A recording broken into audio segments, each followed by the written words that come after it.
Jamie.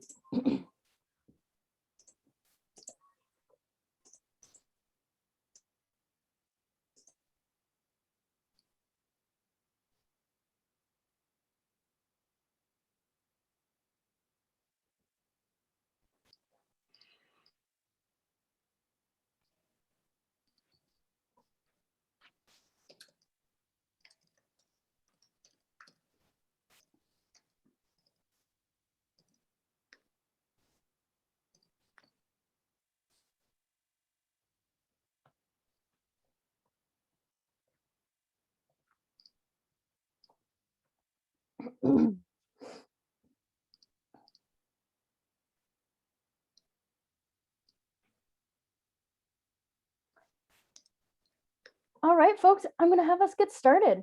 Welcome to this Inclusion Week event called the Academic Trans Agenda, a conversation about queer and trans pedagogy.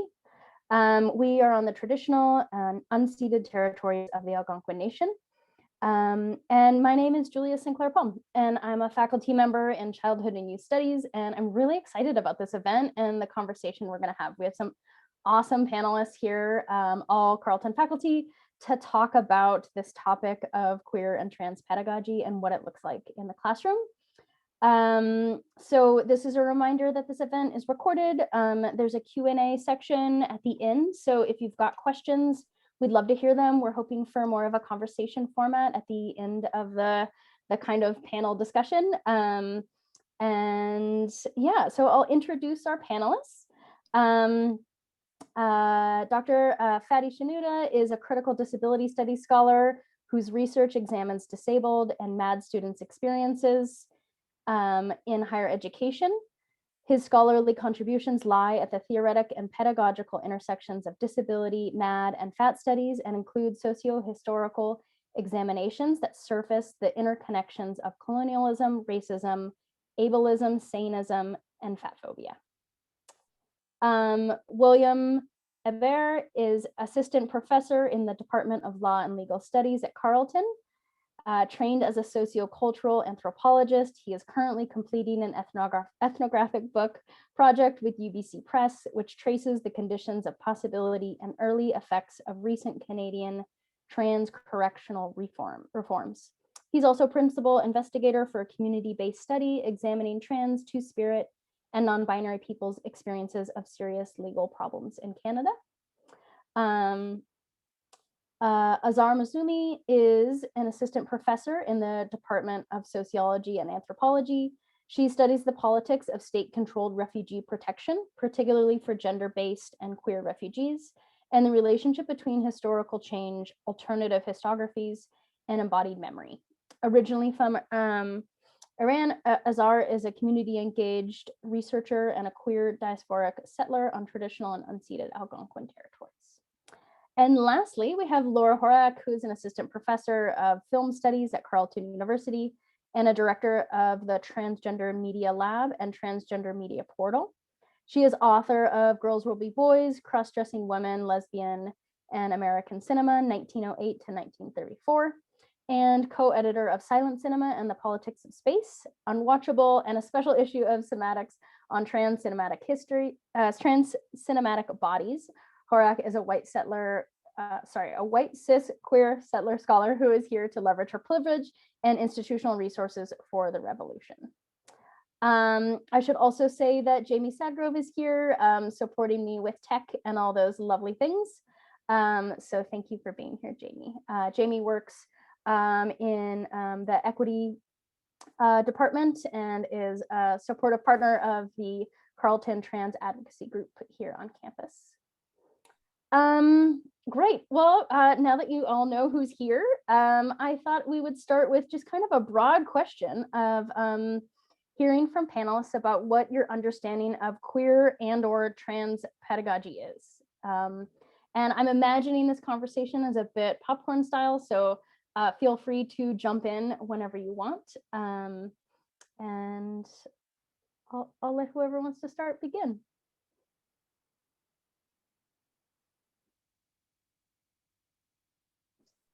Julia, perhaps I will go first just to relieve everyone of this suspense.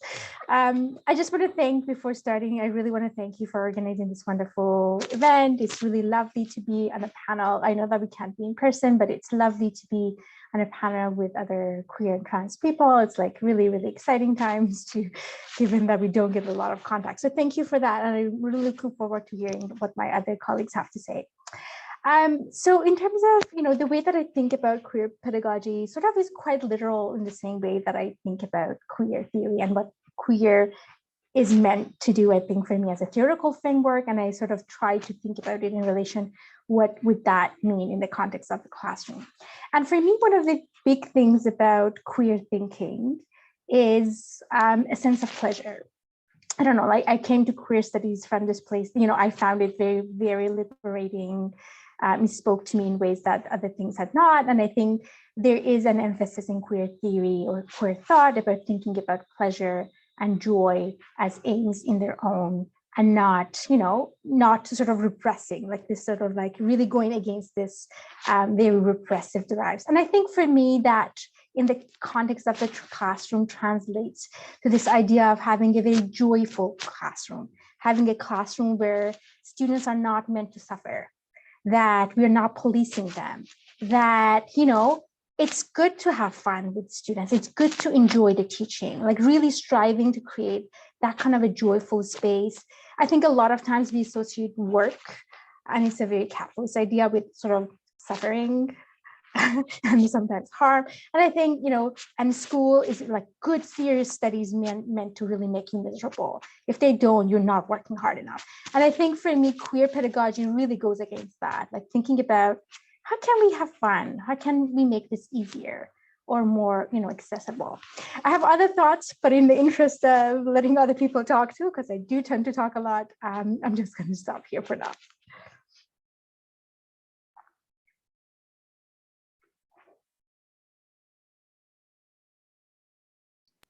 I'm happy to go. Thanks for that, Azar, and also thanks, Julia, for putting all of this together, and Jamie for all the work you've been doing, making Carleton better for trans and queer students. And I guess I think about it in 3 ways. So you have students who are queer and trans, you have like myself showing up in the classroom as a queer person, a cis queer person, and then teaching queer and trans materials. So I think no matter what you're teaching, you have queer and trans students in your class, definitely, whether you know it or not, right? Whether they're bringing that up or not. So how can you create a classroom environment where they feel welcome and included and able to bring the whole breadth of their experience with them, regardless of the subject or the type of class? And then another question I ask myself is like, how do I show up in the classroom as a cis queer person? How do I bring my whole self, when it's safe to do so? Obviously, some people in different environments, in different types of contracts, it may not be safe. So, like you have to make that judgment for yourself. But people might ask, well, is this really relevant for their learning? Whether their teacher is queer, that seems like irrelevant. Like, it's about your sex life. Like you wouldn't bring that up in a classroom. But like, I think it really is relevant because it's important for both straight and queer and trans students to see queer and trans people in positions of authority and expertise, and shows that there are people like them, in the academy. For me, it is also a bit tricky because I'm bisexual, I am married to a man, the person I'm married to is a colleague. So like, this is not a secret from students. And so I have to sort of continuously out myself to students for them to see me as someone queer. And I do that in a really obvious way. I put a huge rainbow flag on my door. And the number of students who have come by who are not even always my students, but just people using that building for something else, who knock on the door and they're like, I'm so happy that flag is there. It's just so simple, but all the time, every month back when we were in person, someone would knock on my door and be like, thank you for that flag. And then also I think about, and I'll talk more about this later if the conversation comes to it, is as a cis person teaching trans materials and researching trans materials, how do I do that in an ethical and a reflective way? And how do I kind of model for students who are not trans how to approach trans, in my case, creative production in a way that is kind of making more room for trans people and not less. And finally, the teaching queer and trans materials. My research happens to be on how queer and trans media have shaped gender and sexuality. And one thing I do is prioritize work by trans and queer people, not just about them. And also how to set up the classroom. The really tricky thing is how to have a classroom that is both really fulfilling and not frustrating and harmful for the trans and queer students in it, but also a place where straight and cis students feel like they're welcome, they can make mistakes, they can learn, it's okay that they don't know things, you know. So how to have a classroom that works for like all of the students in it when there's material that's going to impact some of them in a much more closely than others. So yeah, so that's my kind of take, is those three levels of the students who are showing up, who are queer and trans, showing up myself, and then also like how to create relationships to materials.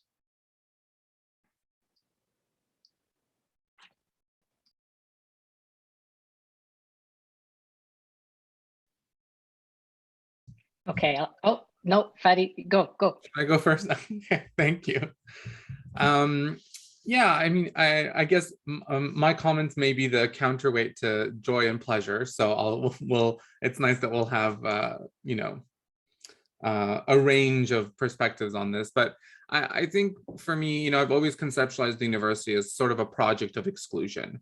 And so what does it mean that to think of queer and trans pedagogy as both an acknowledgement of the history of exclusion of queer people in these spaces and work towards a reconciling with that history. And so I think the exclusion, for kind of lack of a better word, appears in two ways in higher ed. The first, of course, in like certain academic disciplines, you know, have contributed to kind of the biological reductionism of queerness. Right, think of, you know, studies as recent as 2019 still talk about the gay gene, right? Studies of the abnormal psychology and queer and trans experiences and psychiatry's role in, like, you know, the idea of developing our experiences, our communities as deviant. And so that's like one thing that I think, you know, as academic disciplines we have to reconcile with. And I think the second is actual queer and trans people's experiences on campus. You know, our queer ancestors, they were rated on in these spaces. You know, they were ridiculed, they were belittled, they were given bad grades, they were expelled and forced to psychiatrize in order to, you know, come back. And I even just recently learned of, you know, Carleton's history with its queer and trans people from my colleague, Dr. Ryan Conrad, who, you know, tells us about engineering students building a closet with padlocks around it and certain murals on campus being defaced. And so I think knowing this history is essential. I think it's history you also need to communicate to your students that we were never imagined, right, in these spaces. And to begin to do a queer and trans pedagogy is to, I think, reimagine the traditional classroom, to reimagine curriculums, to reimagine pedagogical approaches, ones that take into consideration that we were never supposed to be on these grounds and we were in fact forcibly pushed off throughout history. Yeah, so those are kind of my thoughts on this first question. So I will admit that when I was invited to participate in this panel, I was like, what is queer and trans pedagogy? And in fact, I will admit that I also have trouble pronouncing that word. So if you hear me mispronouncing it, I practiced this morning. So, you know, bear with me. Yeah, so being invited also kind of forced me to think about what queer and trans pedagogy means, what it means to me, what is queer and trans within that pedagogy, what is pedagogy, and so on. And so it kind of forced me to think a little bit about my own path to higher education and the kinds of knowledges that I've gained along the way that have made me the teacher that I am today. And part of my entry into queer studies or queer research was as a queer activist in Montreal, and I came to study queer space making practices as an MA student, first from that involvement in community and wanting to elevate our practices and our placemaking practices as a valid form of knowledge, and then coming to trans studies through community-based research and through doing work that was not informed by theory first, but that was informed by community needs and trying to produce, knowledge that was anchored in priorities from the community. So, so the way that I think now about pedagogy from a queer and trans perspective is from these forms of knowledges that are very community anchored. And I think we'll talk later through other questions a bit more about the pragmatics of it, what it looks like on an everyday basis in the classroom. But like just as a little teaser here, I think for me, like this sort of community-based or community-anchored form of teaching takes both like a content, it's about content, but it's also about form, right? So it's about which type of experiences and knowledges I elevate or try to elevate in the classroom, but also about how I deliver or engage with students with that knowledge and the sort of practices of I think Azar mentioned as accessibility or lack of accessibility, as Fady just talked about, guidelines of communication that are anchored in sort of the safer space practices, as we called them back in my days, in queer spaces, and also about developing critical thinking in a way that is generous, I think echoing what Laura was talking about as well. So I'll just leave it at that for now, I think. Yeah, I think you all raised some like really interesting pieces about how to think about queer and trans pedagogy. And I think something that kind of helps me kind of explore what it might mean to either apply queer and trans theory to think about pedagogy, or what even pedagogy is just on its own, right? Theories of teaching and learning. And so Kale Keegan and Leah Lakshmi and Hill Malatino have been like sources for me in thinking about the role of like care in teaching and in what queer and trans pedagogy means to me. And I'm also curious in this difference between queer and trans pedagogy. And I think Kale Keegan has done some nice work on that and kind of thinking up values within those. So I'm wondering if care is part of how you think about that. And I'm hearing from Azar this like I love this idea of joyfulness or a lack of suffering, and that makes me think of care, but also care in terms of what Fady mentioned around the care of recognizing the history of the institution and of institutions in general, the university spaces, as not seeking to include queer and trans folks. Yeah, I'm wondering if anyone has any thoughts on that, or if you have thoughts on what other folks have said around what you're noticing in terms of like values within queer pedagogy or trans pedagogy.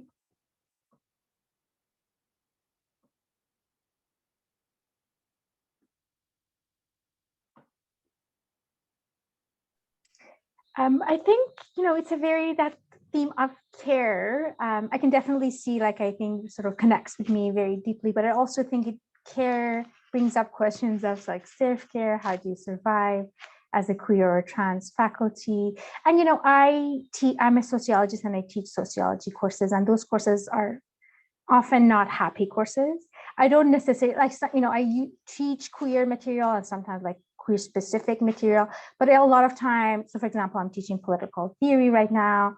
It's not necessarily queer theory, although, I interject things in there, but, often I teach things that are heavy and difficult. And I think for me, the part of the question of teaching from a queer perspective is not just about teaching queer material, but how to teach political theory in a way that, for me, undoes the learning practices of a normal classroom, or like heteronormative classroom. How do you envision? Because I think a lot of the queer thinking is about undoing and unlearning, and unlearning the history of their exclusion and all of those things. And there's a lot of grief and there's a lot of heavy things in that. And I always joke that I'm an unreasonably optimistic person for a sociologist, for sure, and definitely for a queer person. So maybe like I'm in the minority here, Fady. It was fun to hear your perspective. But, I feel the sort of balancing of, I think the care goes in multiple ways. I think the ways that sometimes queer students also show up and, you know, come to your door or talk to you or tell you that it meant a lot to them, that for them to know that you're queer. I think these are also reciprocal relations of care. I think in their own ways, from the position that they're in, they're upholding you and telling you that, you know, carry on and we want you here. So I think the question of care becomes not just as a teacher taking care of the student, but like, and I guess the question becomes, how do you create a classroom where care becomes very mutual?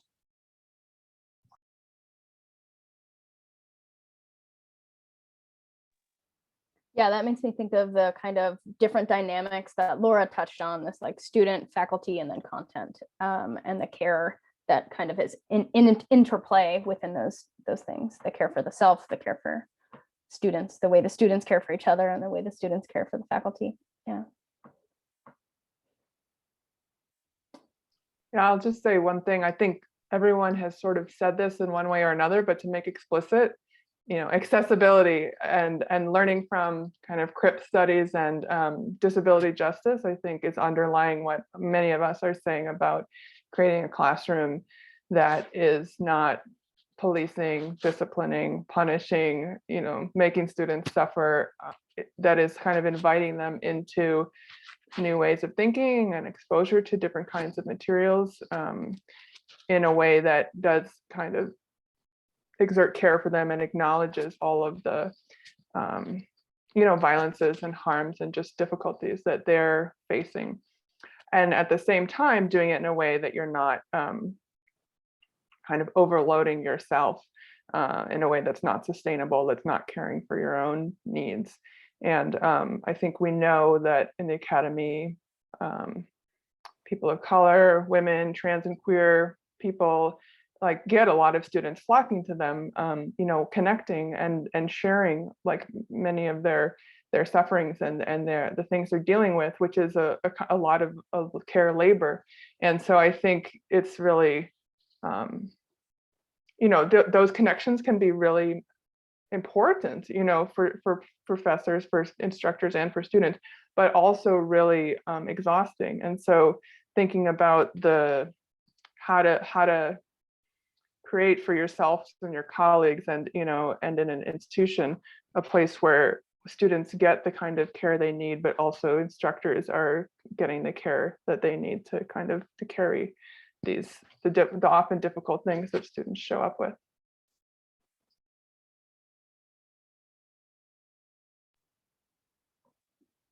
Well, I'm going to move us to our next question, but like, feel free to touch on that last piece if you want to. I'm interested in how you all incorporate or draw on queer and or trans pedagogy in your teaching practices.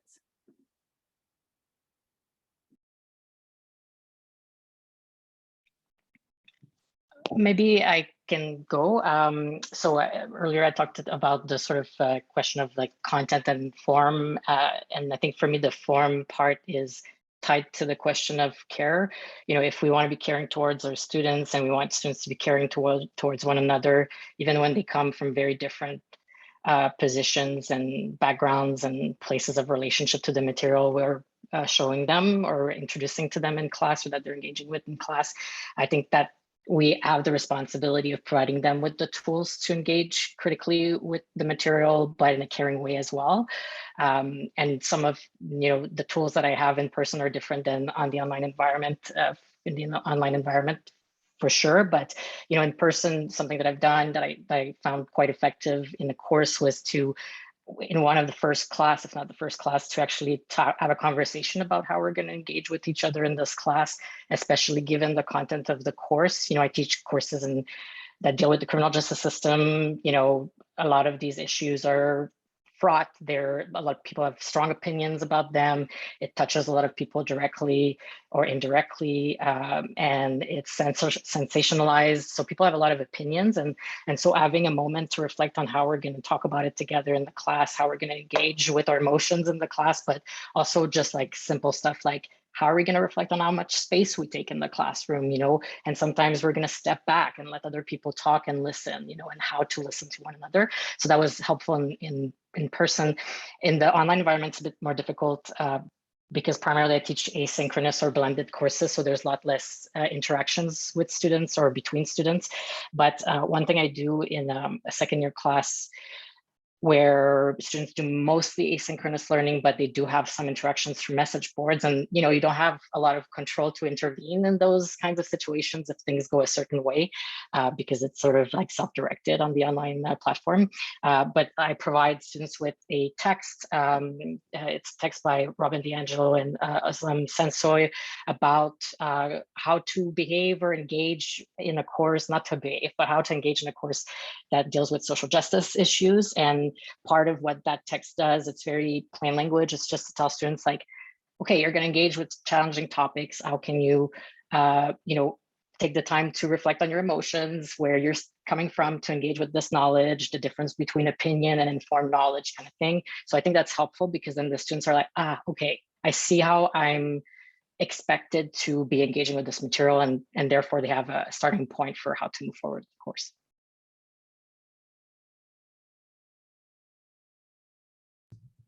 Maybe I can go next. I mean, I think what I'm about to say is not necessarily very novel, but I think it's important that it be repeated. Like, read explicitly from queer and trans scholars, and not just scholars, but also like community activists, and not just white folks, but BIPOC, queer and trans people. It's important, I think, to center those experiences throughout a course. Right? I think we've all done this. And maybe our first time teaching, we've siloed those experiences in like one class rather than understanding they in fact need to be sprinkled throughout the course. And so every conversation needs to be incorporated with, what does it mean for queer and trans people? What does it mean for BIPOC, queer and trans people? I think correct pronoun use is something that I think more and more people are doing, but I think it should be tied with, for example, using people's first names. So for example, hi, this is Fady speaking. I use he, him pronouns, a way to gesture towards blind folks who may not be able to see the person who's speaking, but want to learn names and want to learn who's talking. And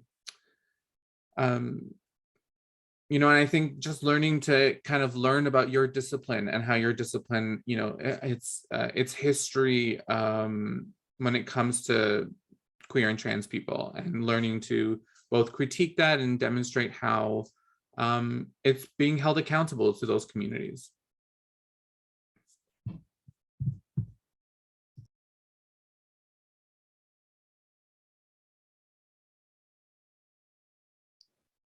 I can go. This is such a great conversation. It's making me feel like I wish I talked to my colleagues more about how to do this, because it's great to hear other people's thoughts. And I'm also welcome if people kind of disagree with some of the things I do, or there's ways they could be done better. But I think some of these things are really simple and can be done in every single class. I mean, as are the things that William and Fady suggested.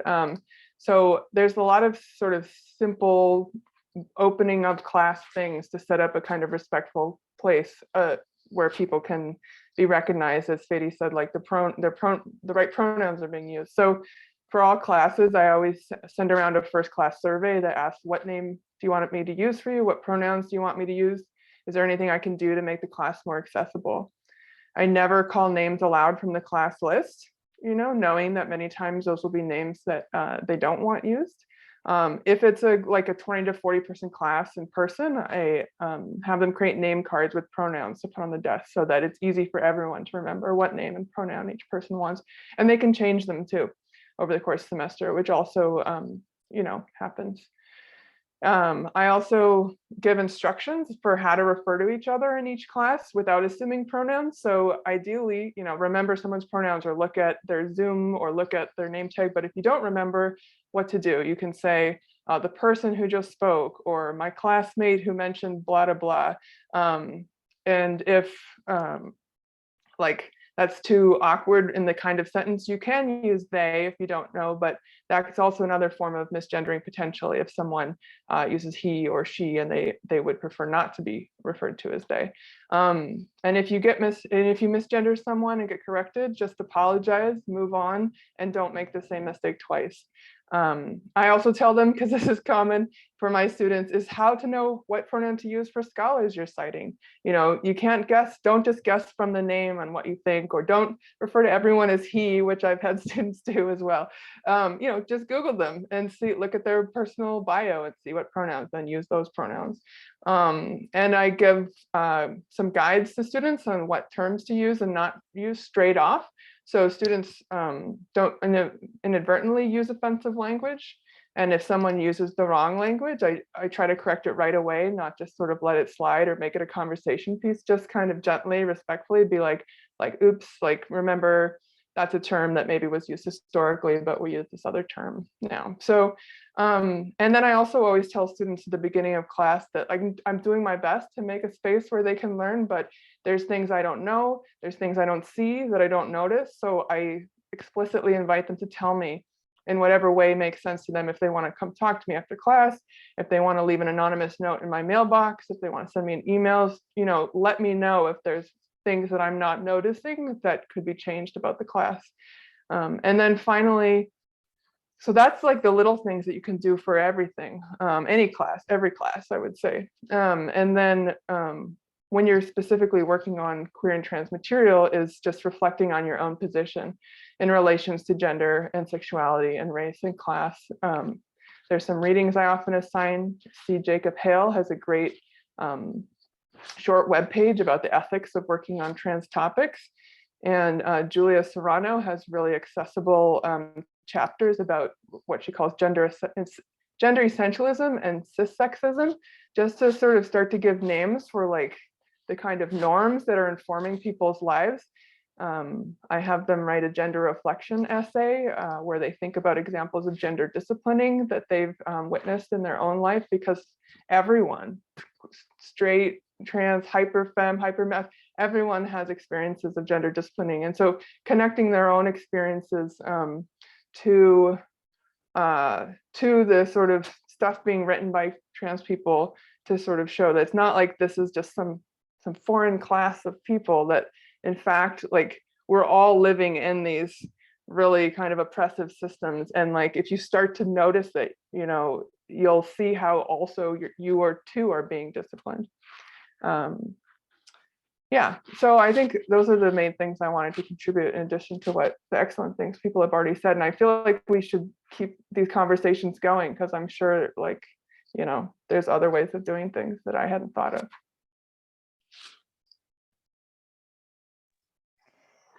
If I can just jump in very quickly, it's really fascinating to me how much, we all seem to have, I feel like we had not had this conversation. I have not had this conversation with you folks before, but it seems like we are doing the similar practice. And I wonder whether there's been a process of us coming to these questions of pedagogy on our own. And it's really exciting to have these. I too, I think, do what I call a communal agreement with students in my first class to just set the tone, to sort of discuss about how we're going to relate to each other, what we're going to expect from one another. And I find that it really sets the tone in the classroom.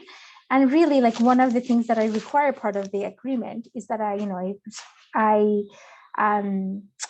require students respect, basically, to earn their respect, to work with them towards respectful relationship. And I think just really, it's also, as a professor in this position, I think it's important for us to acknowledge that those things can be a little intimidating for some students. I think students mostly come to classes wanting to learn and a little bit worried about making mistakes. And I think it's really important to set the tone of the classroom.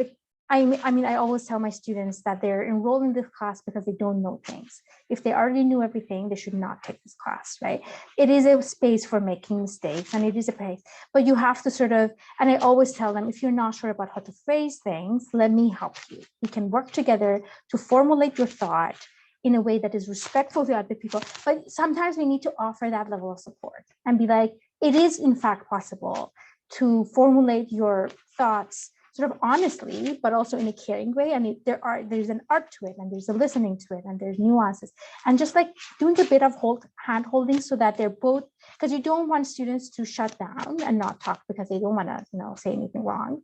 But at the same time, you don't want them to sort of open their mouth and say whatever, because it can be hurtful, right? And they're in a position of learning. And, so finding a good balance of encouraging their courage and also sort of helping them formulate things in ways that are, non-oppressive to other people, basically.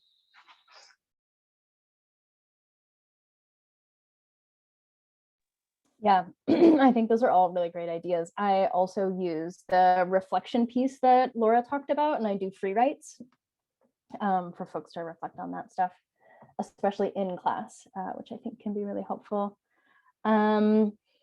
So I think the last question before we get into more Q&A stuff is a question about if you have any tips or suggestions, which a lot of you've already mentioned, but if you have any suggestions for how or why, maybe that why piece is more a place we can lean into in this question, about why faculty might incorporate queer and or trans pedagogy in their own teaching.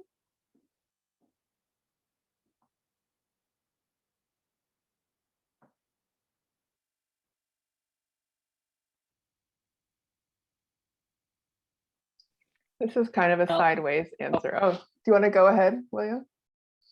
All right, sorry, it's a non-answer, but I just think that, and Julia's been doing a lot of this work, I've been doing some of this work, but one thing that everyone should do who's arrived here, who clearly has interest in this and is committed to queer and trans students, is advocate for queer and trans students and colleagues at your own institutions. So like not only what happens inside the walls of your classroom or your course page, but outside those walls too, so like, are there gender inclusive bathrooms in your building, on your floor? Do students' old names show up on the computer systems? Are they having to fill out forms that say male, female? At Carleton, the Carleton Trans Advocacy Group is working on this, and we encourage you to join our mailing list if you want to help, but this is happening everywhere.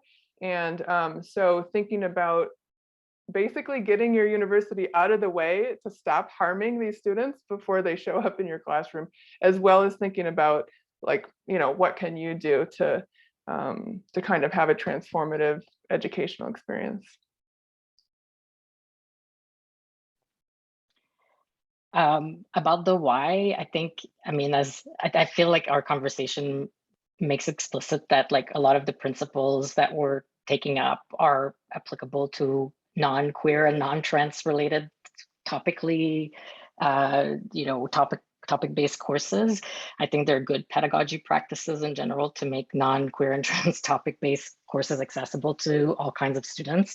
So I think that the principles are applicable across various faculties. I don't teach queer and trans studies explicitly, but like Fady was saying earlier, I think peppering that knowledge or sprinkling that knowledge across the course is significant for students, and to see it in places where they don't expect it. And it's kind of weird to use the word normalize, but like normalizing in a sense of like making them non-exotic in courses, to be like, I'm going to talk about methods, but I'm going to use an example from a community-based research project to tell you about methods, but by using people's proper pronouns and talking about trans realities and trans of color realities through that example, so that it appears it's not a big deal. Oh, I feel like cats are also part of queer and trans pedagogy, but yeah, so that kind of idea of normalizing the space. At the same time, too, I think like a lot of other topics that I feel like finally there's a larger conversation about the inclusion of knowledges and perspectives and experiences and students and underrepresented people and authors in the university. I don't know everything, right? And it is my responsibility to know before teaching, I feel, and it's my responsibility to have that humility to say, you know what, I don't know enough about X, Y, or Z before being really able to engage with students on this. And I need to be sure that my TAs are well equipped to engage with students on those topics. So yeah, like if you're interested in uptaking some of what we're talking about here, but you don't know it, like learn pay people from the community to come to your class to give a lecture if you can't do it yourself, right? Like, just there are resources available to help you get into that wonderful world of queer and trans pedagogy. So.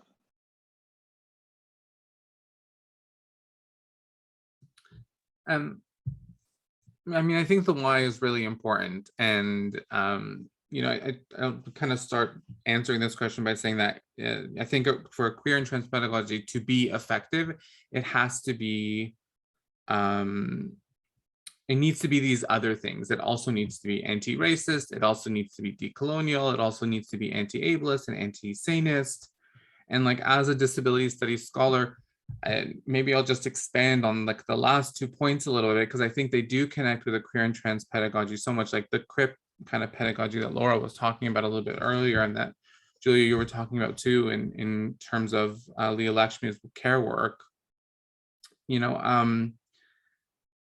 Disclosure is like a really significant issue for these communities, and they happen so fundamentally different for queer, trans, and disabled students. And then of course, intersectionally, when we think of queer disabled students and trans disabled students that we know are always in our classroom.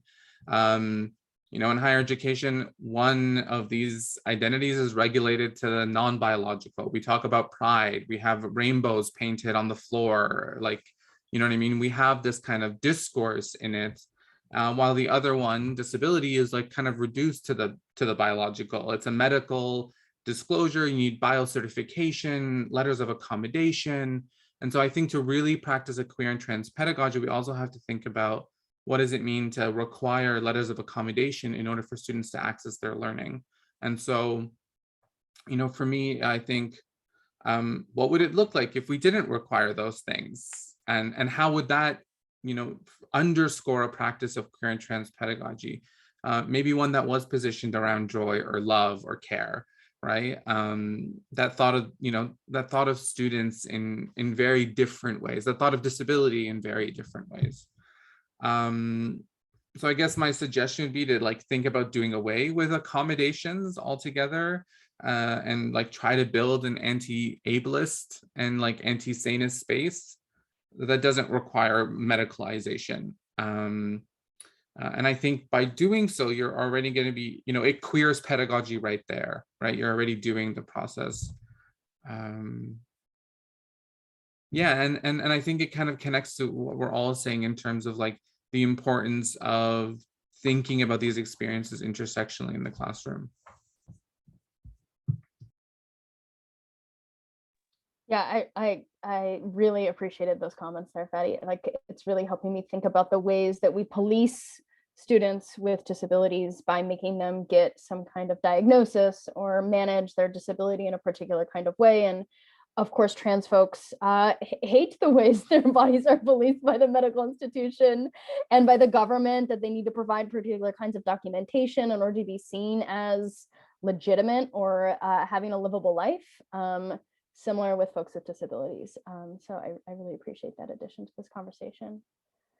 I have a question in the Q&A, unless someone else wants to go ahead and respond to that last question I posed. Maybe we'll get to that. I'll go ahead, Laura. Add one quick thing. I mean, I completely agree with everything that Fady and William said, and I think I just wanted to point out one thing that William said that is helpful. Again, like sometimes you're teaching queer and trans courses, and that's one thing, but other times you're teaching courses on other stuff. But a lot of different courses use examples and models of different kinds. And even I'm thinking about the language courses I've taught. You're always talking about families and dates and things, or restaurants. And so like in every case, you can be drawing models that are drawing from queer and trans, Black, Indigenous, of color, disabled examples, like communities, community works, families, dates, whatever it is that you want a model of, or that you want an example. And certainly in my field of film studies, like we're often teaching about, cinematography, but you can choose any kind of film by any kind of person, to give an example of cinematography. So, and as William said, that often means like, okay, so you have to, like in my case, go to Indigenous film festivals and find what is the latest work being done. Go to the conferences where you're going to learn about this kind of thing. So again, it is both thinking about courses that have these topics and how students are relating, and just like you actually have a lot of choices that you make when you're finding examples of things. Thanks, Laura. Yeah. Okay, so this question is, what can students or TAs or RAs or other faculty members do when their prof says something that is offensive or includes class materials that have problematic information without fear of personal repercussions?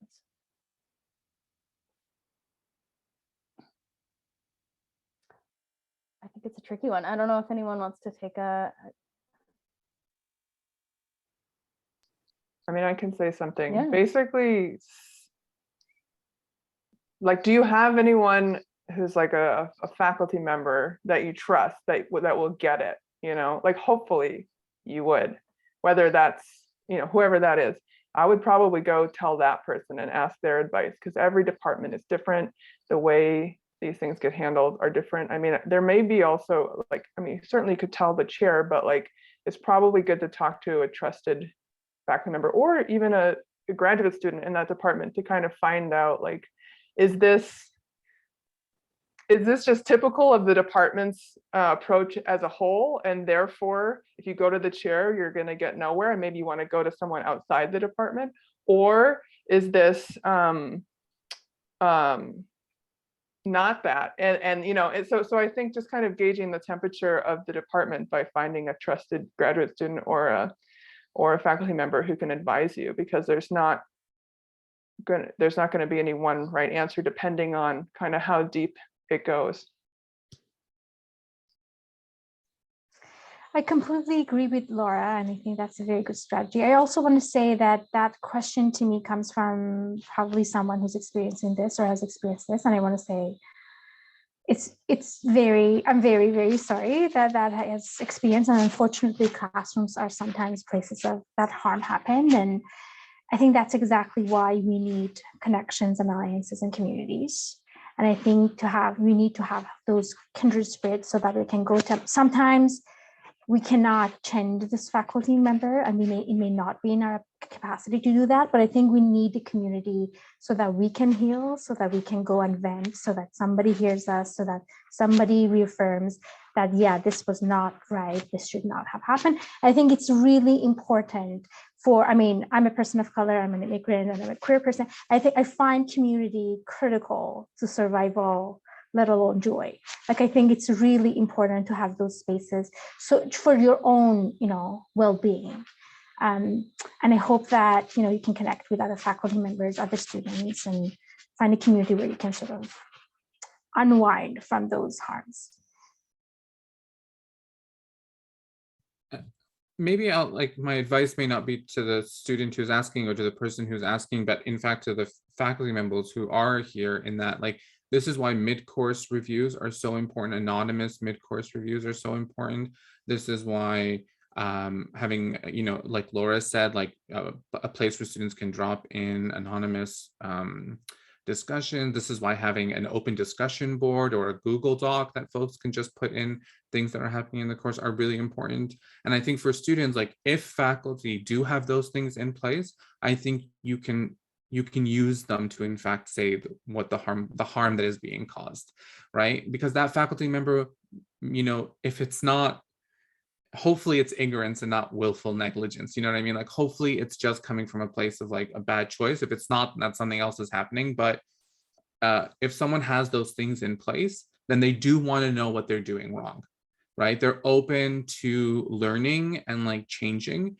And I think those things for faculty to know, there's signals to students that you're open to like reflecting on your own pedagogy, which I think we're hopefully all trying to do, right? And we're hopefully all trying to like improve as the years go on and as we learn new ways of doing this really challenging thing called teaching.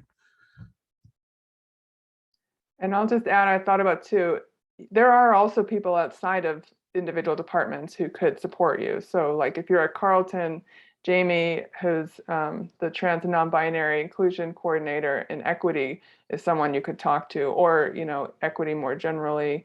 Or if you're a graduate student, the union, you can talk to the union.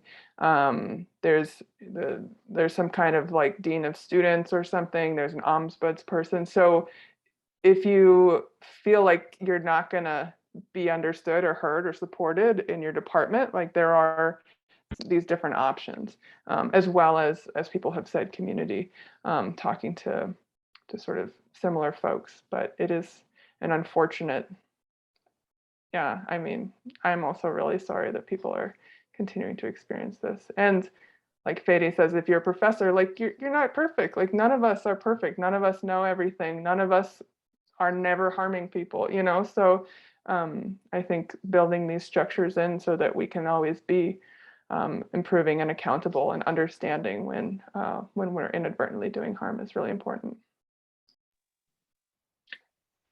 Yeah, and like to kind of piggyback a little bit on what Laura was saying about the mechanisms being there, but also turning to community. Like I also want to say, like, it's not your responsibility as a student to change the world. It's not your responsibility to change the institution.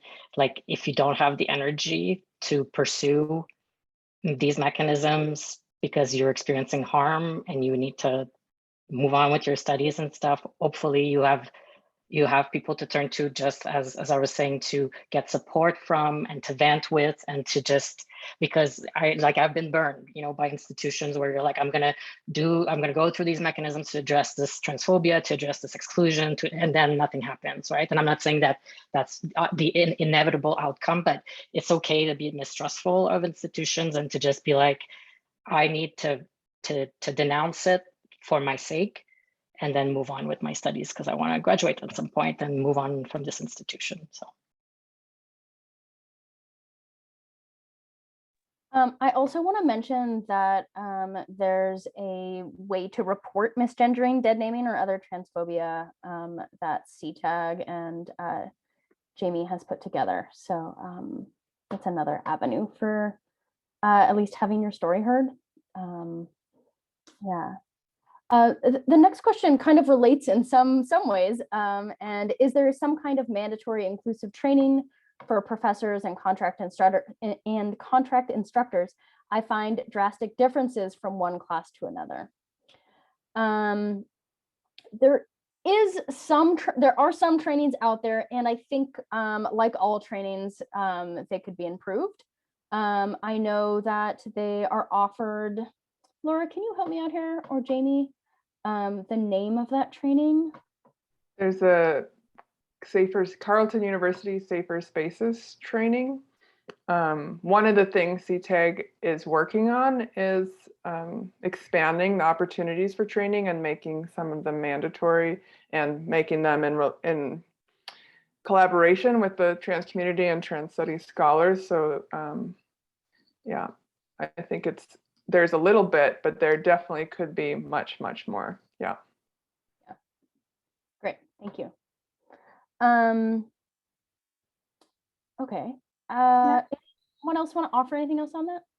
Yeah, can I just jump in very quickly? I feel, I think it's very unfortunate that these kind of harms happen, and I think training is important, but I think it's also important to remember that unfortunately some of the unintended harms that happen in classrooms are more structural, in the sense that, I mean, particularly because this comment talks about contract faculty, and I feel contract instructors are a lot of time have barely enough time to prepare for a course, have to take the courses that are given to them, even if they're not in their range of, you know, expertise. And, you know, these are sort of very, I think I would say, very dehumanizing working processes that contract faculty work with. And those circumstances increase the chances of mistakes or, you know, error, you know, and harm. So I think some of it is also thinking about those power dynamics between like a, you know, tenured professor versus a contract instructor, and thinking about how is the larger employment relations in the university is sort of fostered, because we often don't think about what trans inclusivity has to do with employment relations at the university, but it does, because, you know, if you're working from the place a precarity and you're just teaching several courses that, you know, you just have to teach to barely survive, you may be at the risk of not doing a phenomenal job. I mean, this is not to say that contract faculty don't teach well. I think they do, but you know, it's just that there's structural issues that is not just the question of an individual professor being uninformed, unfortunately. Yeah, thanks for that. And folks in the audience, feel free to keep asking questions. We're always looking for more things to add to this conversation. Something I was reflecting on in one of our discussions around the ways that students feel like they're worried about making a mistake. I think faculty also worry about making a mistake. And so we sometimes hesitate talking about a topic or an issue because we're worried about making a mistake. And one of the things I do with my students is I have them practice phrases as part of my pedagogy. So practice saying, my prof is non-binary and they use they, them pronouns. So something just as simple as that, I think, can really help some students practice saying words or phrases or things that they don't typically say. So even saying trans or saying transphobia or just kind of just like what can seem like very familiar language, but maybe folks haven't spoken can feel different, make you feel more comfortable with it. I'm wondering if folks have any other like small things like that they do in their classroom, whether it's with a class on like it sounds like none of us teach within like teach a course on trans studies. Yeah, which is interesting, right? I think that's like maybe something reflective of where the field of trans studies is at. I teach a course on queer and trans youth in childhood and youth studies. So I get to teach maybe a more specific course on trans stuff. And so that's where I use that tool. I think one tool I use in every class is something called an access check-in. And I think these are kind of regular tools. Some people just call them a check-in. I just put the word access in front so that students know to talk about things that they need. So I always tell them, like, check in with your body. Is it ready to learn? In what ways is it not ready to learn? And how can we do small things in the classroom in order to like, you know, make sure that it's more accessible. So lights, seating, walking around, whatever it might be. And surprisingly, it was one time used when I was teaching at the University of Toronto during the whole kind of Jordan Peterson fiasco. A student was like, please, let's not discuss politics of this particular issue in this space today. I'm exhausted from it. Can we please shy away from it and talk about something else? And I realized that, like, oh, this access check-in can be much more than just about what people need in order to make their learning, but like, what conversations should we not have today, or what conversations do we really need to have today? Because, you know, there's something in the world that's happening. You know, I taught the day after the 2016 election. And so, you know, essentially class was canceled that day because everyone brought their emotions into like a 2-hour lecture. And so like we collectively just talked about like, how are we going to resist for the next 4 years? So, I mean, I think sometimes also, you know, doing trans pedagogy, doing queer pedagogy, doing a queer pedagogy is not teaching at all. It's just actually making space for students to like, yeah, come in and use the space for whatever they might need that particular day.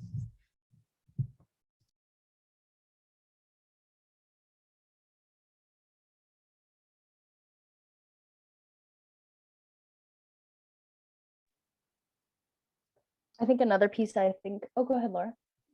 I was just going to say a similar example I do teach a class on transgender cinema, so that's my most like trans studies class.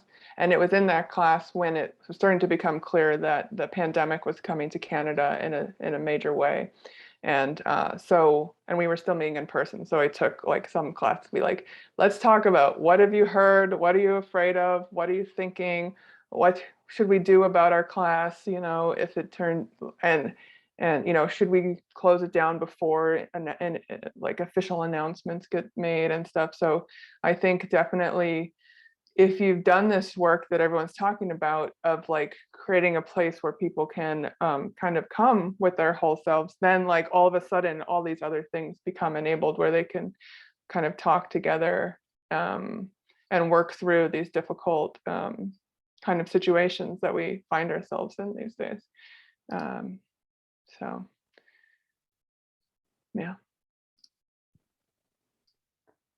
One of the things that a lot of folks who write about trans pedagogy talk about is this like relationship between coming out or not coming out, or how students maybe recognize you or read you as trans or queer before you've come out, and that kind of dynamic that happens in the class, and how faculty kind of navigate that or make decisions around it. When is it appropriate to come out as trans? Why would you come out as trans? And in my courses, I come out as someone who uses they, them pronouns, but I don't explicitly come out as trans until a little later in the course. And I do that through storytelling, because I think storytelling's an effective teaching tool. But I'm curious how, if any of you have any thoughts on how you kind of navigate your mix of identity in the classroom, and how you think about what kind of role it might play in your teaching practices.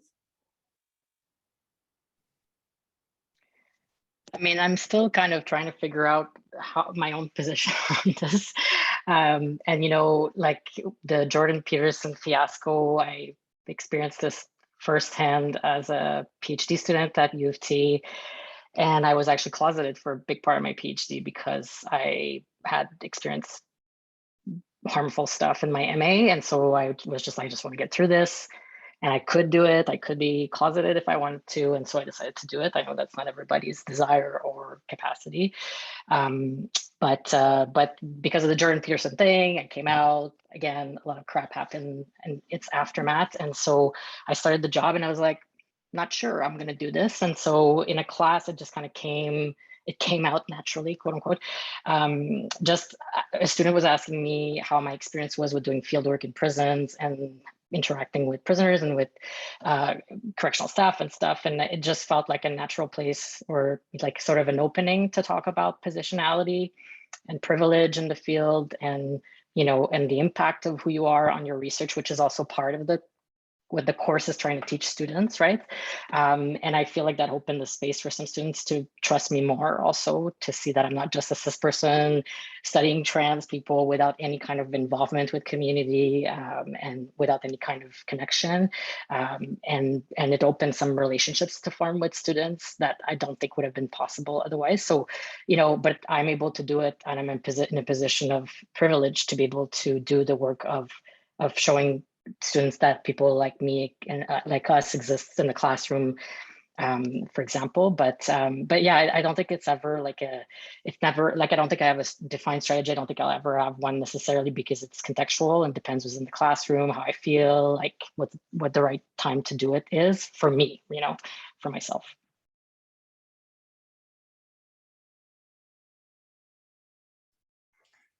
Sort of continue that conversation. I personally struggle with coming out. I've always struggled with coming out, and I think I've thought about it quite a bit, and, you know, I wonder if other people can relate to this.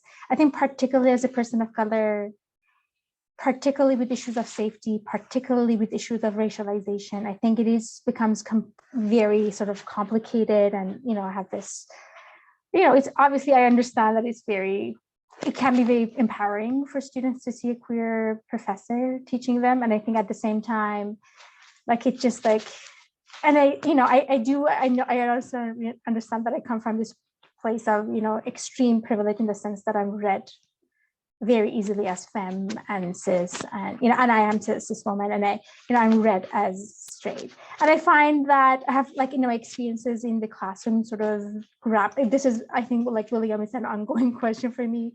I don't think that I intentionally come out in every class. I think sometimes naturally it happens, sometimes intentionally it happens. And I have seen a range of reactions. I think because of the way that I'm read as very comfortably straight, I think students sometimes are shocked in a good way, in a sense that, oh, like this is challenging heteronormativity. People, queer people, like can look quote unquote normal, like, whatever. Like, it's a good way of thinking, oh, queer people are everywhere, can look in any way that you can imagine. But I've also had situations where students are testing whether I'm really queer, in the sense of like, are you really, so it can get sometimes a little bit weird, and sometimes productive. So I've had that range of things, but I think it's something that I struggle with in my team. I mean, I don't know if I struggle with, but it is an ongoing question for me, whether, like, I don't go to the classroom with the intention of coming out to the student necessarily. I mean, I like keeping them guessing. I think it's fun to be, sometimes it's good. It's fun to perform very gay, right? Like, only quoting gay TikTok, right, and nothing else, as a way of, gesturing towards a particular orientation, and yeah, and like not necessarily relieving them of this kind of tension that they might have of like whether he is or he isn't, or whether if they are or they aren't, and mainly because like it's not my responsibility to come out, right? It's not, I don't have to be an effective teacher to do so. And so I think, like Azar, like you're saying, like it's also really complicated to do it, and I've had reactions one way or the other, and often I have to come out as three different things, right? Queer, disabled, and a person of color, because depending on whether you know my name or not, you might think I'm white passing. So it's a lot to do in like the first day when you're also just trying to get through the syllabus, right? And so if anyone is struggling with like whether to do it or not, I think the panel in some ways has agreed, like it depends, right, on like what you want and how you want to do it, and also like what you're teaching and if it's important for what you're teaching too. And I will say, I totally agree with everyone. It's a completely personal decision and is going to be totally dependent on lots of things about you and your life and the particularities of that particular class. And I will also say that in general, I have had good experiences, but I have had a student file a formal complaint against me for doing what they said was like I was basically teaching like the homosexual agenda, like my teaching was was bad because I was promoting like homosexuality. So like that does happen, at Carleton. Luckily the administrators were like, don't worry about it. So so I wasn't in a position where that would where a student complaint like that would jeopardize my teaching or my career. But yeah, I mean, definitely if you are out, you're gonna get also some negative reactions as well as positive ones. So that's part of the puzzle. Yeah, thanks for sharing all that. We've got a question from Matthew, who facilitates the Carleton Safer Spaces program, the training promoting 2S LGBTQ+ inclusion. So I'm glad she posted a question. And Matthew's wondering if you know of any resources that include practical examples of ways staff, faculty, and students can contribute to creating safer classrooms or campuses for 2S LGBTQ+ students, kind of beyond the obvious. So they're looking for any examples folks have. I think the first thing I'd say, just because like I'm so interested in this word of safety, is that I think the classroom is not safe. And if we start from that place, then maybe we are able to think about what's possible, or how to understand what the like purpose or the function of the classroom is, and how to invite or welcome in particular folks.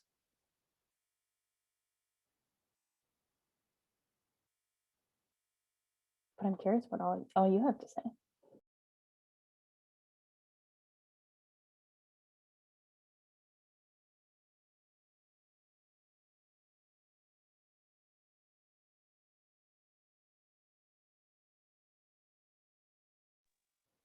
We talked a bit about pronouns at the end. I liked, or at the beginning, I liked Laura's suggestion of doing those like name triangles with your pronoun on it. I think that can be a way to kind of normalize the idea that you shouldn't assume someone's pronouns.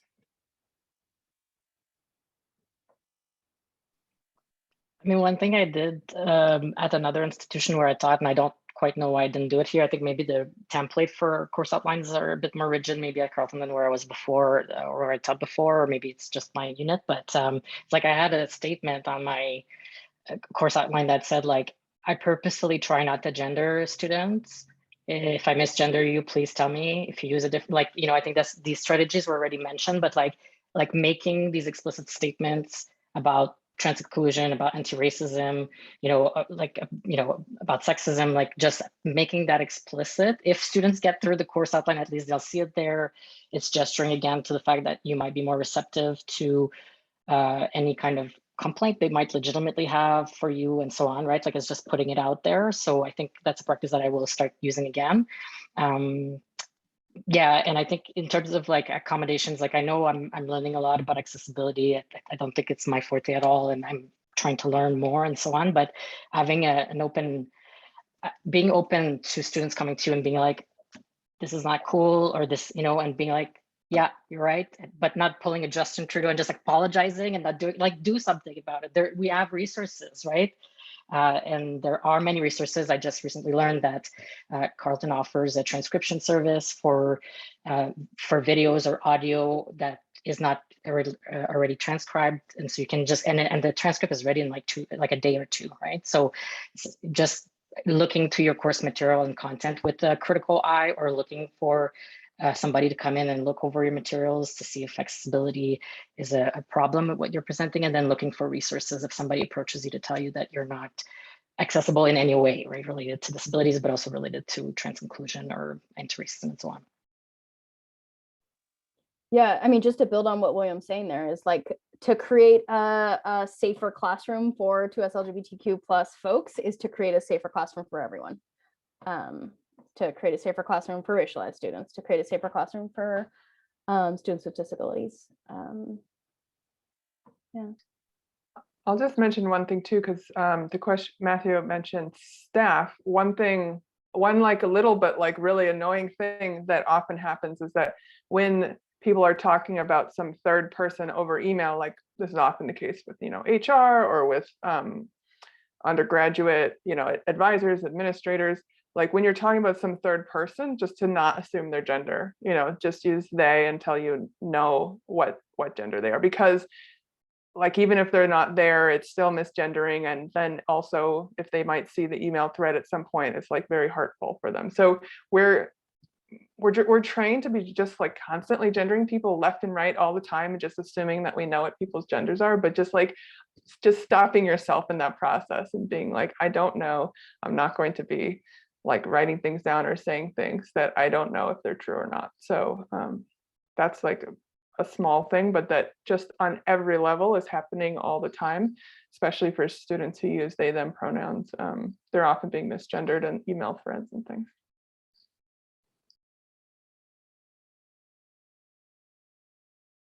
Also, I put it in the chat, but University of Victoria, where they have the chair in trans studies, has done a fair amount of work as far as lots of aspects of the university experience in trans inclusion.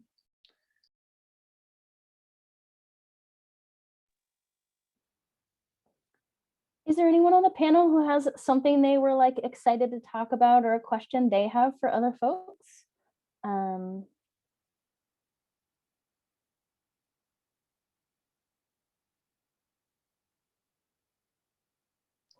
I just want Julia to answer the questions. Julia has actually written about trans. I put you on the spot. So one of the things I've written about in relation to trans pedagogy that we haven't really talked about is this figure of the guest speaker. I'm really interested in how folks use guest speakers and what their intended purpose is, and then how students kind of engage with the guest speaker. And then what role the faculty member has in the room at that time. And one thing in particular I was thinking about in relation to that is the way that what happens when the faculty member kind of starts to embody or is more known to embody the content of the course. And so there's like this way that the faculty, the teacher of the course becomes the guest speaker in moments, in the sense that they, because the guest speaker is thought of as someone who kind of like tells a story about their life or talks about their identity in a particular kind of way, that there's a way that the faculty member then becomes the guest speaker. And so I'm like interested in that dynamic, and I'm wondering, yeah, like if the guest speaker is still useful, of course, you should pay your guest speakers well, and it should be a space that's like welcoming and caring and supportive for them. But then like, why use the guest speaker? What does the, what's like communicated to students when we use a guest speaker, I guess, is something I'm curious about. I'm wondering if any of you folks use guest speakers. I have, for like folks who've like, you know, done research projects about CHIO and the messed up stuff that goes on there for trans youth. Yeah. That's an interesting question, Julia. I do, just as you were talking about it, I realized that I do use guest speakers a lot. I think it's sort of, I really like inviting guest speakers because it sort of diversifies the voice, and it's sort of, I think it's sometimes helpful for students to just hear someone else say practically the same thing, because it's sort of, it's like, oh, this is my, it's not my professor, is odd. Like, you know, there are other people who think the same way. And I think obviously guest speakers also bring much more knowledge or specific or, you know, expertise to the, and I have used them extensively. I think I would say that as much as I love having guest speakers, I also, there's a bit of anxiety about having them, because I'm like, I'm always a little worried, and I do a lot of groundwork with my students about respect and how are we going to be approaching the speakers, and what are the, you know, questions that we're not going to be asking. So for example, I had like a queer refugee come to one of my classes, and I had to do, and I collected all of their questions beforehand to make sure that they're not going to ask inappropriate. Because I, you know, one of my worst nightmares is that somebody comes very generously to my class to share their knowledge, and something like a form of harm happens to them. Like, you know, I feel, so I think it is a little nerve-wracking and it requires a lot of work, but also communication with the guest speaker to be like, this is a classroom, I'm going to do my best, but like, they are going to ask, you know, who knows, like it is a real time space for learning, and people sometimes don't know stuff, but it is, but I do find guest speakers very interesting. I can sort of relate but to what you were saying in relation to embodying the guest speakers. I think there's sometimes moments that you step into that, and you know, that happens to me particularly with issues of migrations, because I'm a migrant, like immigrant, and not necessarily only with queer stuff. I think with other stuff, you can also sometimes suddenly become the example for the classroom.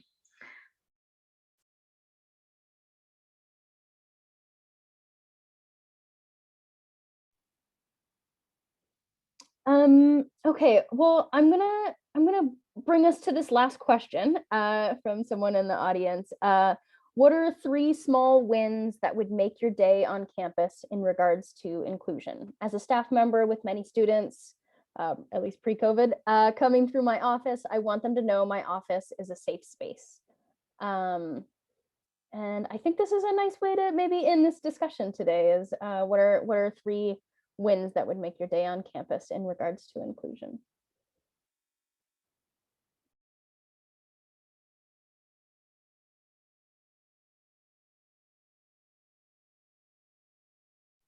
I love it when I know where the bathroom is.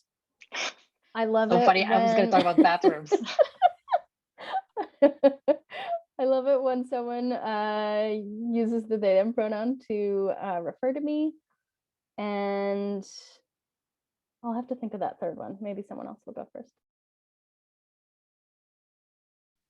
Yeah, I cannot emphasize enough how, like, as somebody who started teaching at Carleton during the pandemic, like, and I had been to campus once for my campus visit before, and, you know, did not remember anything about the building I was in, like being like, can I find a toilet on my floor? And it was like right there, and there was a sign on it. I'm like, you know, it's like, it's kind of amazing to to come to an institution and see that. And so, yeah, I agree. Like, if you know of spaces or places or things that people should know, like mentioning that, like announcing that, like without assumption about who it should go to, that information is actually kind of nice, you know? And even like, I'm just thinking like, you know, your class, before class, you know, where the accessible washrooms are, where the non-gendered washrooms are, like just say that. So if your students need to go to the washroom, they know where to go.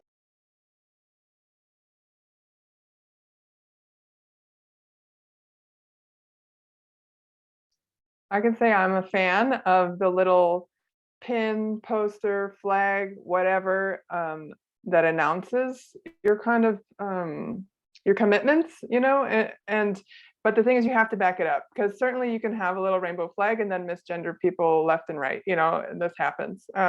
So like, I think but it is I mean, honestly, I go to the grocery store, I see someone with a rainbow flag, I'm like, oh, you know, so nice.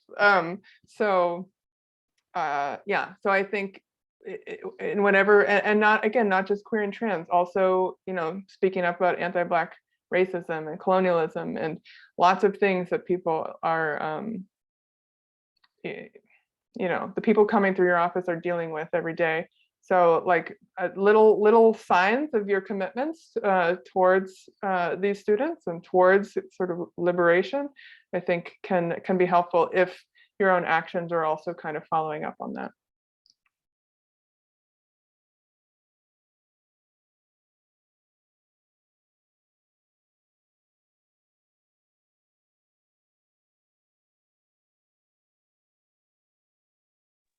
If no one else has any the last 3 wins, I might wrap us up.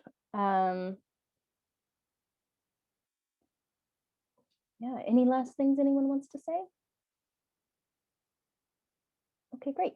Well, I loved having you all on this panel. I really enjoyed this conversation. I'm looking forward to future conversations about this. It sounds like we all got something out of this, and hopefully folks here to view this this event also got something out of it. Yeah, I want to thank Jamie. I want to thank Alex, who helped with the tech. And I want to thank you four, Laura, Fady, William, and Azar. I really appreciate you being on this panel with me. I really enjoyed having a conversation with you. And I hope folks check out the rest of the events for Inclusion Week. And just to mention in the chat thread, if you're interested in being part of the CTAG, the Carleton Trans Advocacy Group email list, you should feel free to email Laura Horak. That's Laura. All right. Thanks so much. Have a great rest of the week.